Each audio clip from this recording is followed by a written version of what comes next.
como siempre, muy agradecido siempre por la invitación. Gracias a Jaime, la esposa, que nos invitan. Bueno, en esta noche yo estoy hablando con Mauricio el lunes, de que como íbamos a estar aquí en San José, vi como una muy buena oportunidad de sacar al pastor don Guillermo, dado que está aquí nomás, y como habíamos hablado de que querían que don Guillermo estuviera acá, entonces vi como una muy buena oportunidad que don Guillermo pasara para acá y que nos diera el estudio. Realmente es un gusto presentarles al pastor Guillermo. Pues hemos trabajado, me conoce desde los 7 años, así que si hay alguien que me conoce, ha sido don Guillermo. Trabajamos juntos, jefe, pastor, maestro, realmente muchas cosas, ¿verdad? Y realmente es un gusto escucharlo.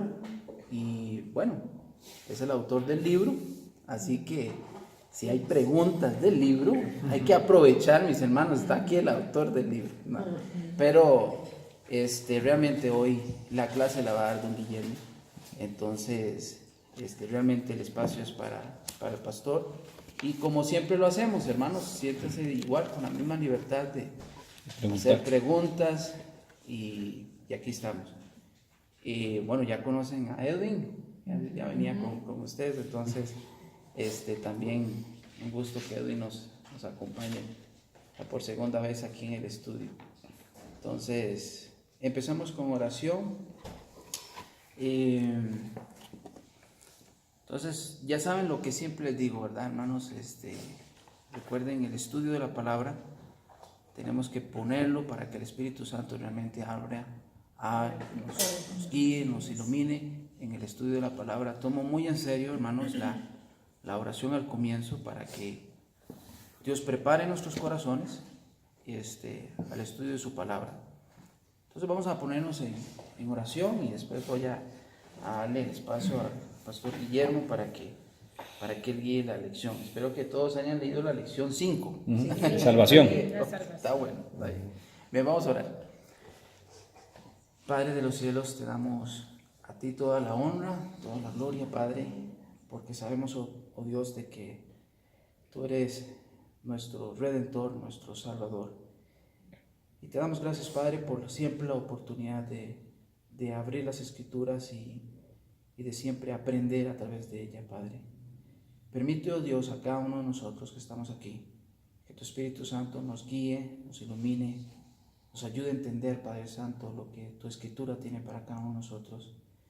Guía, Padre Santo, al pastor Green. Úsalo, Padre Santo, también para cada uno de nosotros comprender, oh Dios, las maravillas de tu palabra.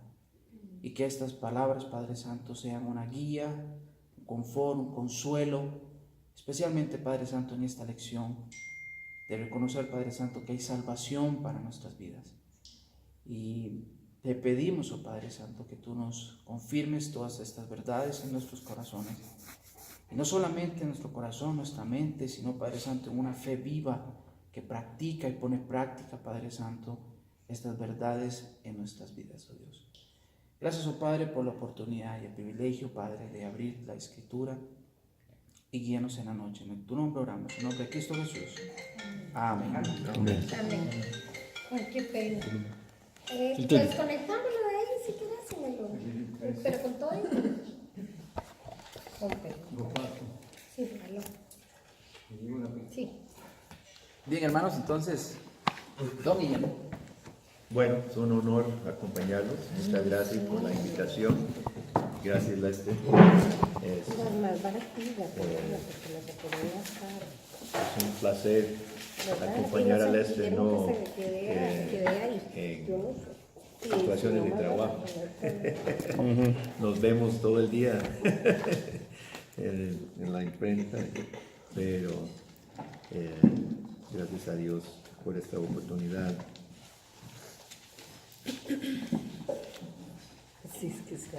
Todos conocemos la historia de Zaqueo, y abrimos este capítulo repasando el relato de Zaqueo y recuerdan cómo termina. Jesús termina diciendo que el Hijo del Hombre vino a qué, a buscar y hallar a quién, al que se había perdido. Ahora, ese término perdido no es extraviado. Tenemos la palabra perdición, que es más que extraviado, es perdido en un sentido más profundo, ¿verdad? Y a eso se está refiriendo Jesucristo. No es que Zaqueo anduviera extraviadillo, es que estaba en perdición, en un sentido mucho más profundo y espiritual. Podemos decir que este capítulo se trata de dos verdades principales: la muerte y la vida. ¿En qué sentido es el hombre perdido? Me gustaría que leyéramos Romanos.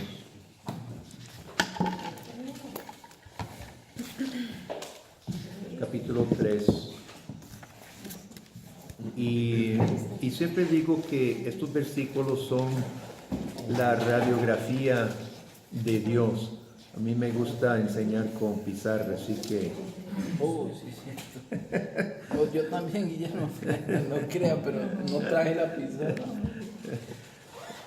Es cierto. En Romanos 3, Pablo comenzó Romanos diciendo que de 1:18 en adelante que los hombres, conociendo la deidad y poder de Dios, detienen con injusticia el conocimiento de Dios, prefiriendo adorar al Creador antes, adorar a la creación, la criatura, antes que al Creador. Entonces está desarrollando el problema del hombre antes de llegar a la solución. ¿Y por qué esto es importante? Porque muchos afirman que Romanos es guía principal, ¿verdad? Es una presentación central para la presentación del Evangelio por el orden que lleva. Porque es importante entender bien un problema antes de buscar una solución. ¿Qué pasa si lo hacemos al revés o lo hacemos mezclado? ¿Qué pasa? No se puede buscar una solución a un problema que usted no entiende. Si usted diagnostica mal, la solución usted no va a acertar, ¿verdad? Entonces es sumamente importante que nosotros comprendamos el problema del hombre para que diagnostiquemos bien y se busque la solución que realmente es. Y por eso Pablo lo dice en los términos más directos.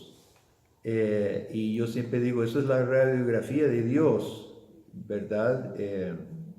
Tal vez yo no me siento enfermo y voy por el chequeo y sale el doctor y dice: Guillermo, tiene un problema, hay un tumor en su pulmón. Le digo: pero yo ni fumo, yo no siento dolor, no puedo tener un tumor. Y me enseña la radiografía y dice: no le estoy preguntando lo que siente, es que siempre y cuando no revolviera mi radio X con otro paciente, ¿verdad?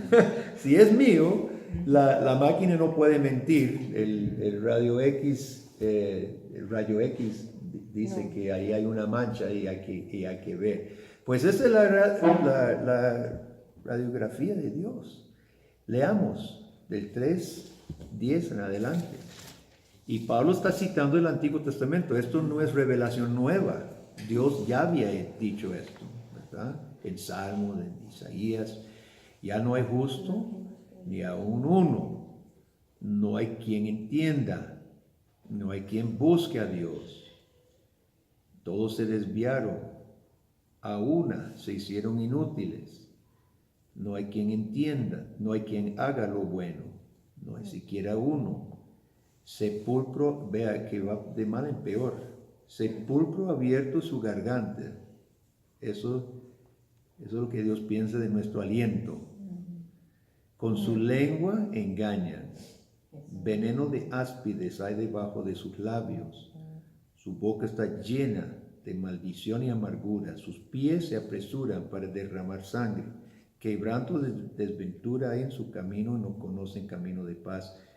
No hay temor de Dios delante de sus ojos. Ahora, si yo le pregunto, aparte de la obra de Dios, o sea, vamos a llegar a eso, ¿usted se considera esto?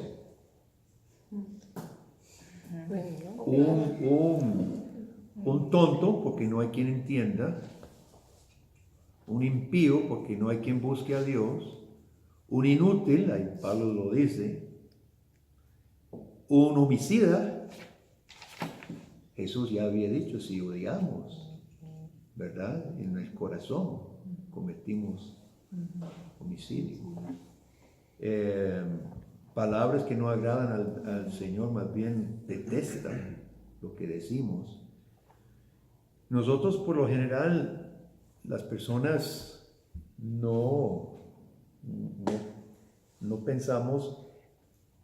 Dígame usted qué cosa peor puede haber que la descripción aquí.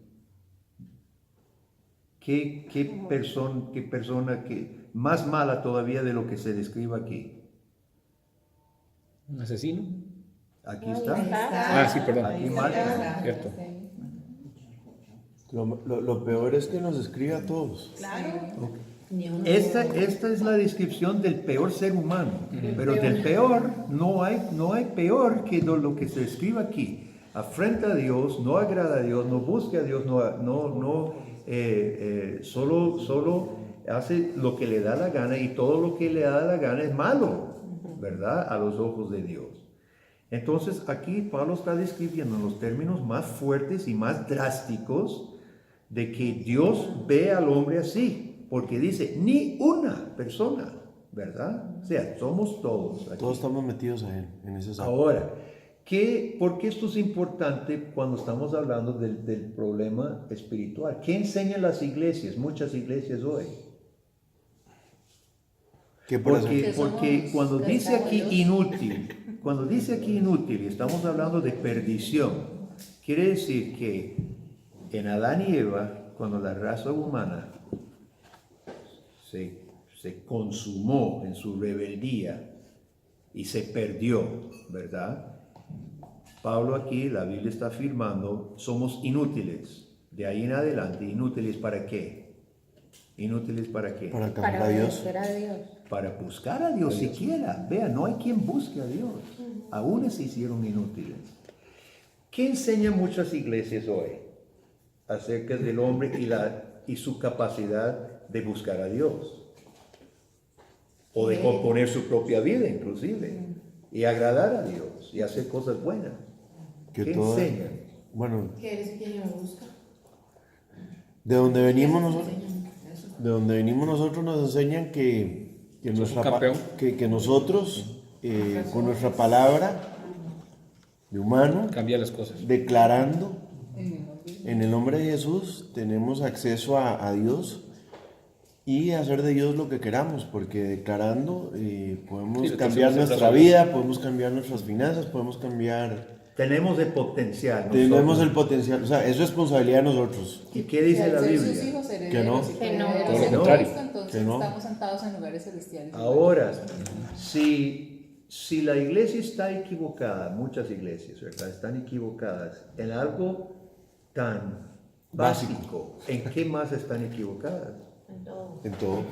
Si parten mal, de ahí en adelante, necesitamos cuestionar. Ahora, yo no desconozco de dónde vienen y sin duda algo, si se enseñara la Biblia, algo tiene que haber sido correcto, ¿verdad? Me imagino que enseña a no mentir, ¿verdad? Bueno, parte. Más o menos. Muy debatible, pero. Como todos presentan la verdad disfrazada. Exacto. O sea, Ok. a medias. Bueno, necesitamos partir de aquí porque si la solución la Biblia nos da en Cristo y la gracia soberana de Dios, Ok, vamos a seguir leyendo aquí. Dice 19, pero sabemos que todo lo que la ley dice, lo dice a los que están bajo la ley, para que toda boca se cierre y todo el mundo quede.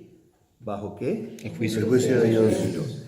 Pablo está metiendo el dedo en la llaga. cuchillo, ¿verdad? Lo está metiendo para que sintamos algo. Entonces son palabras fuertes. Una persona no puede leer esto y quedar neutral, ¿verdad? O acepta y siente lo que Pablo dice o lo rechaza y lo rechaza, ¿verdad? Pero neutral no podemos quedarnos. Esto está diciendo, usted es un homicida. ¿Y qué es? ¿Qué dice la ley? Juicio, muerte. La condena, la paga del pecado es muerte, ¿verdad?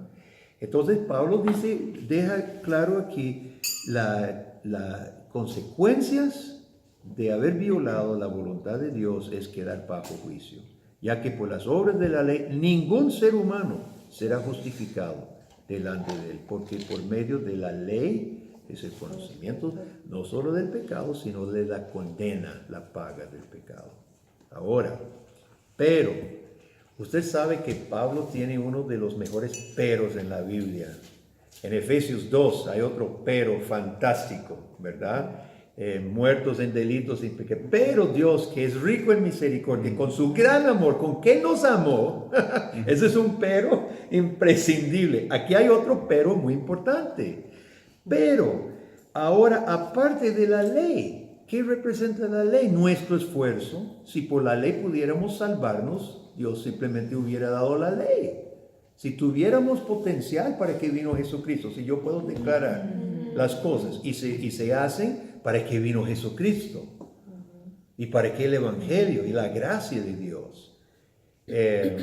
Usted sabe que el catolicismo tiene más gracia que la iglesia evangélica hoy. La iglesia católica enseña que la gracia es necesaria. Lo que pasa es que se enredan porque piensan que en el bautismo se le otorgó gracia. Entonces Dios ya hizo su parte y hay que como coordinar y cooperar con la gracia. Pero la iglesia católica enseña, todos somos pecadores, tenemos pecado original, se necesita gracia para salir de ese problema. Y de ahí en adelante ya el sacramentalismo, etcétera, etcétera. La iglesia evangélica perdió por completo la gracia. Perdió por completo la gracia. Todo es nuestro potencial. La iglesia evangélica está peor que la iglesia católica. Y la misma iglesia evangélica necesita una reforma otra vez. 500 años después de la reforma, otra vez están peores, ¿verdad? Entonces esto es serio, ¿verdad? Ahora, este pero es importante, pero aparte de la ley se ha manifestado la justicia de Dios. Ahora, ¿por qué esto es importante? La justicia de Dios que se manifiesta. La justicia de Dios fue testificada por la ley y los profetas. La justicia de Dios por medio de la fe en Jesucristo para todos los que creen en Él, porque no hay diferencia, por cuanto todos pecaron y están destituidos. Ese término destituido, ¿qué significa? Separados, quitados. ¿A quiénes destituyen? Cuando alguien está destituido, ¿a quiénes destituyen? A los que cometen errores, a los que... En el ejército, ¿qué hacen cuando destituyen a un capitán? Llegan y las balas que están las medallas y todo, ¿verdad? Ajá, le arrancan todo, destituido. Nosotros teníamos gloria como imagen de Dios. Adán y Eva eran revestidos de la gloria de Dios, la plena imagen de Dios, y por causa de su pecado, ¿qué dijo Dios? Fuera. Los destituyó. Yo no sé si realmente Adán y Eva gozaban de cierto aspecto diferente.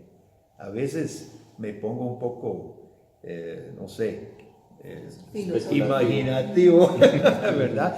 Porque recuerde que cuando, bueno, en la Biblia gloria muchas veces viene con luz. Ángeles, etcétera, se presentan como una aura de luz, radiación, ¿verdad? Exacto, sí. Iluminación.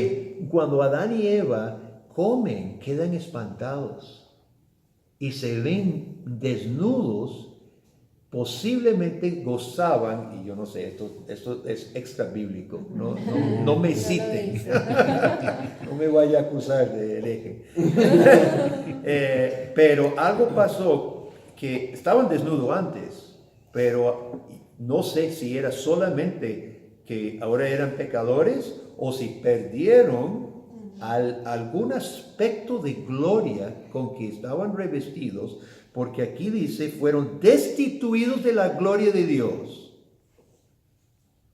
Puede significar diferentes cosas. Obviamente gloria moral. Podría significar más. Gloria física. Yo no lo descarto. Fueron destituidos de la gloria de Dios. Dice, siendo justificados, ¿cómo? Gratuitamente. No hicieron nada, no salió de ellos, no cumplieron, o sea, lo que cumplían era aquí los versículos que leímos, terrible, todo lo que hacían no merecía, al contrario, merecía el infierno. Y dice que son justificados gratuitamente por su gracia. Pablo es redundante, gratuitamente por su gracia, es una redundancia. Y la Biblia hace esto muchas veces, cuando es casi un hebraísmo en el hebreo, los hebraicos repetían una palabra para enfatizarlo, y Pablo está realmente pensando como rabino, gratuitamente por su gracia, ¿verdad? Doble, sí. Mediante la redención que es en Cristo Doblemente Jesús. gratis. Versículo 24-25. ¿Por qué esa reafirmación, esa redundancia, gratuitamente? ¿Por qué lo va a hacer para que entendamos Que es un regalo.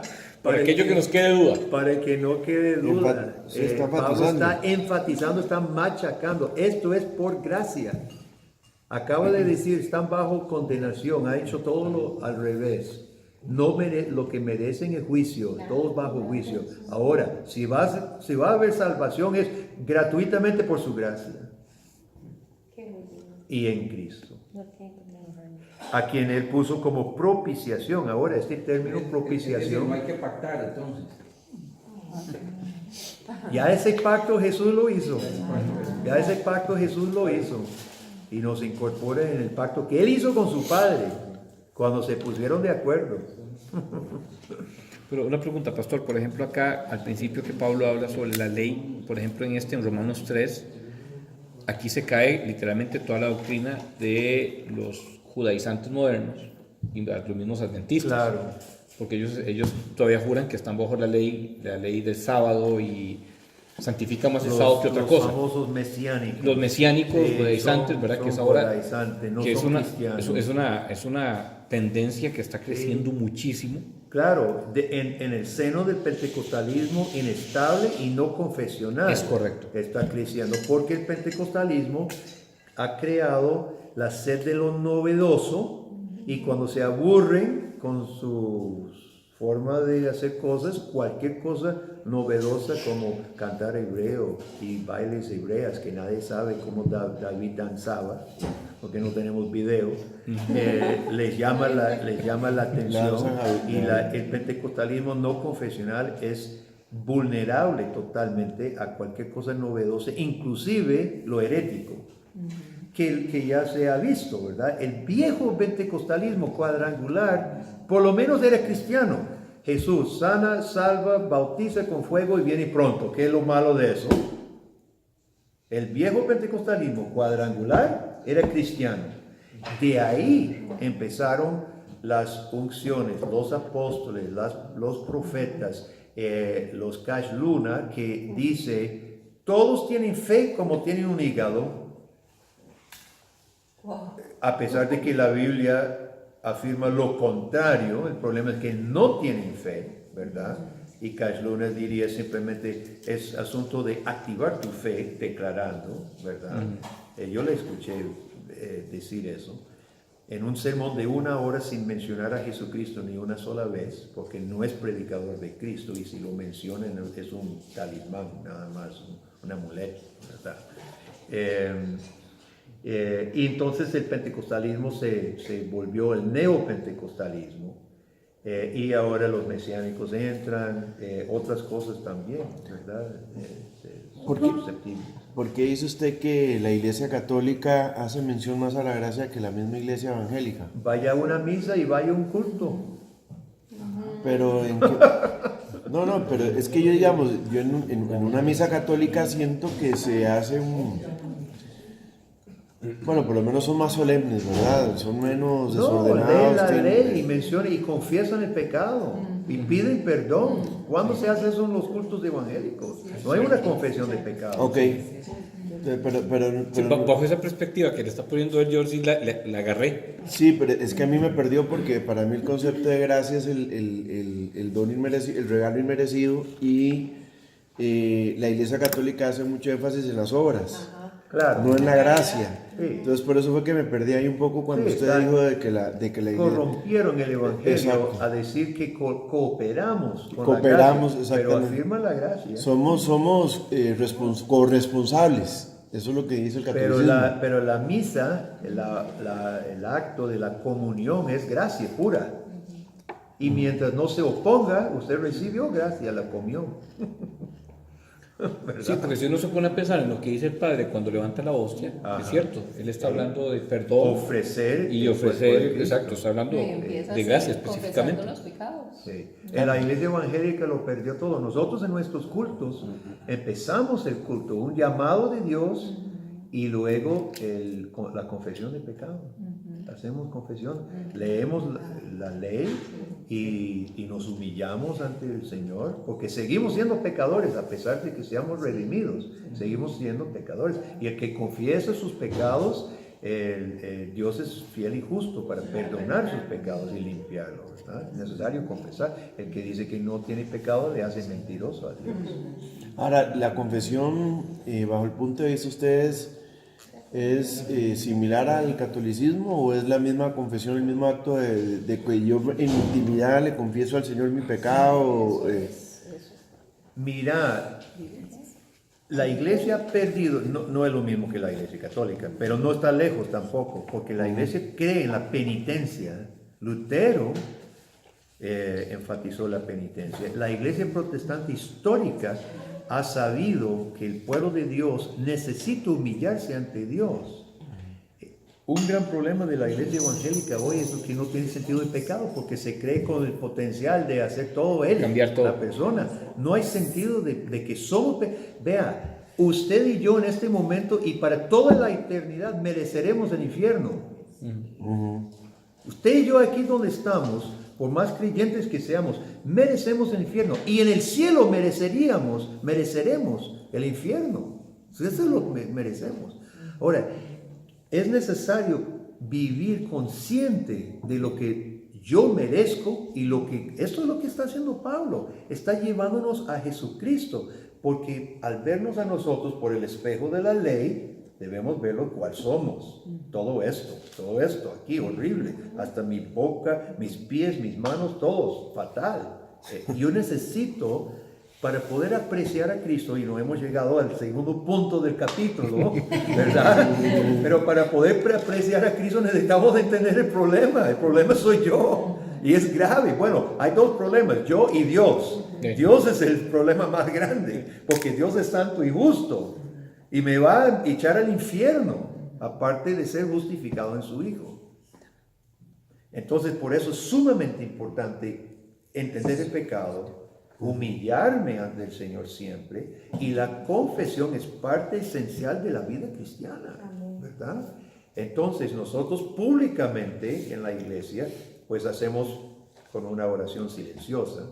Primero leemos la palabra de Dios, la ley, leemos la ley, alguna porción de lo que las obligaciones de Dios, y reconocemos que hemos fallado en algún aspecto y guardamos silencio, todos oran en su lugar y confiesan su pecado ante el Señor, ¿verdad? Y después leemos la promesa de Dios que si confesamos, Él perdona, ¿verdad? Pero ese ciclo es necesario y diariamente también, ¿verdad?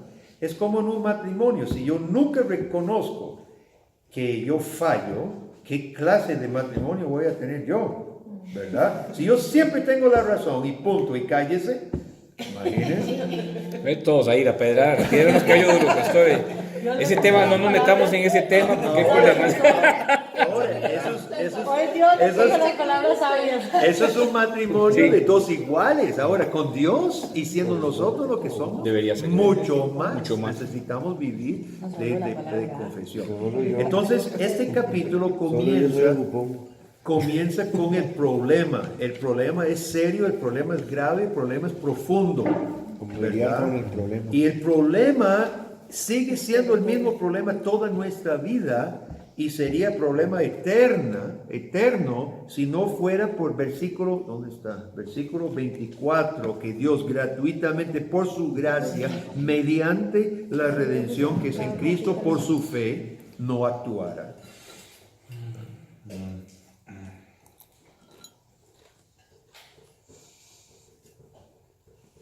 Entonces, pasemos entonces al punto más, poco más positivo. Yo no sé, estamos haciendo las preguntas. Sí, Explique el concepto de muerte en la Biblia. aquí.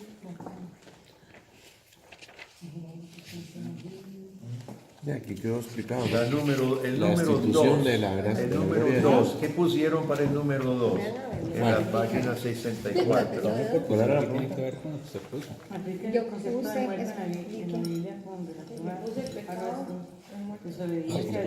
cuando Estás sin hacen, Cristo. no, instante nos hace, cuando nos hacen incapaces de restablecer. Incapacidad. Muy bien. ¿Qué más? La desobediencia a Dios produce la separación. Muy bien. ¿Qué más? Hay un par de términos. Desobediencia, sí, muerte espiritual. Ajá. Que estamos destituidos. Podemos siquiera Desear la desear, salvación. por naturaleza, podemos siquiera desear. Pero bueno, eso es No, incapaces. No podemos ni desear. No podemos ni desearlo. ¿Cuántos de nosotros le hemos dicho a una persona, busque a Dios? Todos lo hemos dicho. ¿Y puede buscar a Dios? No. Entonces, ¿deberíamos decirlo o no? ¿Qué pregunta más dura? Ese es otro capítulo. Sí, ese es otro tema. Ese es otro capítulo. Porque eso está Porque complicado. Dios usa medios, un medio es el llamado, ¿verdad? Pero Exacto. va a ser Dios soberanamente. Entonces, ¿cómo podemos hacerlo? Bueno, yo no digo busque a Dios. Yo utilizo los términos que los apóstoles usaban, arrepiéntase y crea en Cristo, ¿verdad? Son términos más bíblicos, arrepiéntase, porque eso toca el problema de nuestra rebeldía. Usted necesita arrepentirse y creer en Cristo únicamente, ¿verdad? Lo que pasa es que nosotros tenemos muchos clichés de las iglesias, por Busca a ejemplo, Dios. buscar a Dios, dejar que Jesús entre en tu corazón, que es otro que utilizan de Apocalipsis 3, ¿verdad? Que toca la puerta y le dicen, acepta a Cristo en tu Estoy corazón. cubierto por la sangre de Cristo. Sí, esa que, bueno, yo nunca utilicé la sangre de Cristo, No, pero es uno de tantos. Es mejor Pero ábrele la utilizar puerta frases bíblicas. En eso. Y ninguna de esas son bíblicas. Bíblicas, Y le abre puerta a tu corazón a Cristo y todo eso, sí. Eso es un pasaje de Apocalipsis que realmente está hablando de la iglesia. Exacto. Y los pasajes donde dice buscad a Dios mientras puede ser hallado, está hablando su pueblo ya redimido. ¿Verdad? Es Isaías hablando a Israel. No se aplica realmente individualmente evangelismo. Cuando usted lee Hechos, Pablo no va a decir acepte a Cristo y busque a Dios. Perdón, Interesante ¿en eso. cuál capítulo está ese? ¿En cuál libro? ¿Cuál? Buscar a Dios mientras... Eso es Isaías, buscar a Dios mientras puede ser hallado. Y Apocalipsis 3, que es el famoso que le abre la puerta a tu corazón. Soy la 3:16, ¿no? Ajá. 3. Que Jesús es un caballero y que Él no entra si uno, Sí, uno eso, le abre le toca la puerta y Eso no lo entra a la dice la fuerza. Biblia. Sí, no, pero es el cuento que le decían a uno. Ya dijimos otro término del número 3, ¿verdad? Por muerte espiritual, incapacidad. Incapacidad. Ahora, esta incapacidad es total. No es que estamos medios incapaces o tocados. Esta es una incapacidad absoluta. reformadores de... Chao. Chao. Los reformadores de la iglesia utilizaban un término sumamente fuerte, que es la depravación total. Ahora, cuando se utilizaba, para que no se malentienda, no lo utilizan en el término de un depravado, una persona más mala que pueda ser, ¿no? Hay personas buenas Y están igual de están depravados. depravados totalmente. ¿Por qué? Porque toda área de su vida es incapaz. Cuando ellos hablaban de la depravación total, era un poco, mejor término es incapacidad total. Porque en cualquier área de la vida, de mi vida, soy incapaz de agradar a Dios. Los 10 mandamientos, en los 10 áreas, soy incapaz de poder agradarle, ¿verdad? Entonces, mejor que la depravación total, la incapacidad total, ¿verdad? Para que se entienda bien. ¿Qué enseñó Pelagio? Pero usted está en la pregunta 3 ahí, ¿verdad? Sí. No era, otro término era perdición, así lo había entendido yo en el libro. ¿Perdón? Es que se está diciendo la palabra para sustituir muerte espiritual, Incapacidad. incapacidad, Total. y no también perdición. Sí, también. Porque ahí lo dice usted en el... Igual. Ah, ok. ¿Cómo? Perdición e incapacidad. Yo puse ninguna. ¿Qué enseñaba Esperanza de Pelagio? salvación. Que el hombre tenía la capacidad de obedecer. Debe ser, sí. Suena moderno. Sí. No hay nada nuevo bajo el sol, por eso es lindísimo estudiar la historia de la iglesia, ¿verdad? Porque no hay nada nuevo.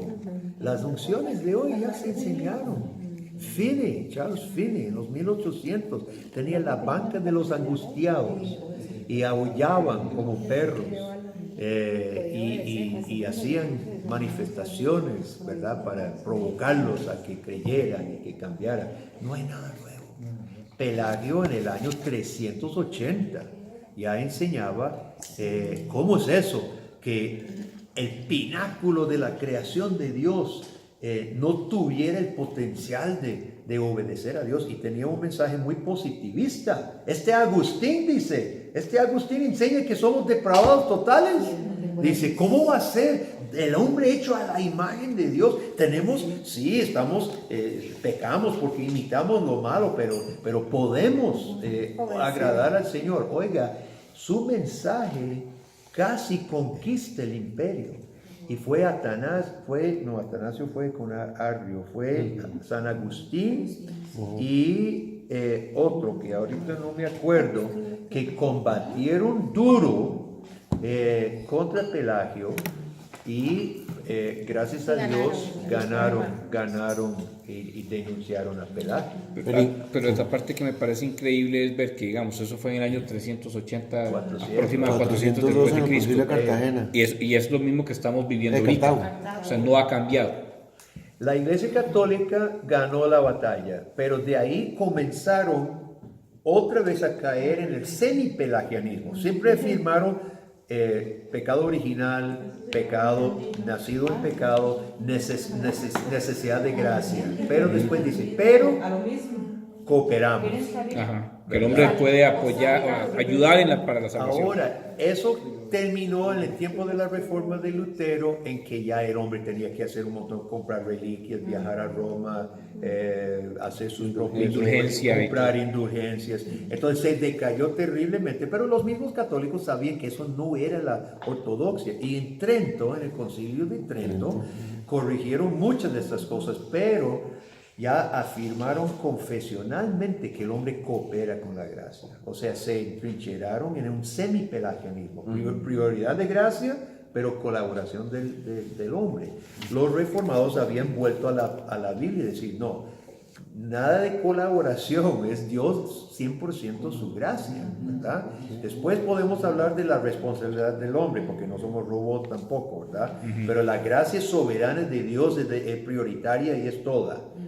Pero de ahí, ¿qué pasa? No había pasado ni 50 años de la muerte de Calvino que Arminio dentro de los protestantes se levanta enseñando de que sí, Dios hizo en Cristo, pero podemos resistir, podemos nosotros escoger caer de la gracia y volver a la gracia por voluntad propia. Y en Dort 1619